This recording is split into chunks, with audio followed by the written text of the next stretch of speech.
Okay, so let's talk about some thoughts and opinions. When I finished Bloodmarked and when I was going over like the FMC from that book, and we were talking about how it doesn't feel Callie, I was talking about how I was reading the sequel for the book. This is What Did You Do? And we were specifically talking about the FMC from Bloodmarked and the FMC Callie from this series. Now, upon finishing Bloodmarked and upon almost finishing this one as well, I have a little bit more in-depth review of like kind of what I was talking about. Generally, like some little minor spoilers up ahead. So if you don't want to be spoiled for either book, go ahead and scroll. But from the first book, you end up finding out that both characters are human, kinda. They are considered very, very weak, but they're also very strong characters, like just innately. What I mean by they are strong is they're not afraid to fight and they're not afraid to fight dirty, right?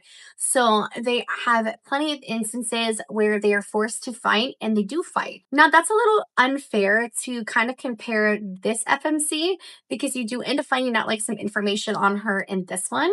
So I will go ahead and I will not talk about her specifically in this one. We will talk about her mostly in the first one. So I'll go ahead and I'll put the second one down, right? In the first one, she is human, forced not only to fight for herself, but she is also forced to fight against her captors as well. She is forced to fight against mystical creatures, and she is forced to fight against her imprisoner and fight against imprisonment and also her prisoners. Bree is also forced to fight mystical creatures as well. So the problem that I had with Bloodmarked is in Legendborn specifically, she is the majority of the book and she is human, but she is still very, very, very strong and she does try to fight for herself. Now, the problem that I specifically had for Bloodmarked is she has powers and she finds out that she has quite a bit of power. It's like she completely forgot that she is completely like inebriated away from like doing anything for herself.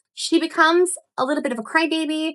Everybody has to come and rescue her. She does try kind of to a certain extent to fight for herself, but for the most part, I feel like she just kind of goes, help me. And everybody has to come and help her.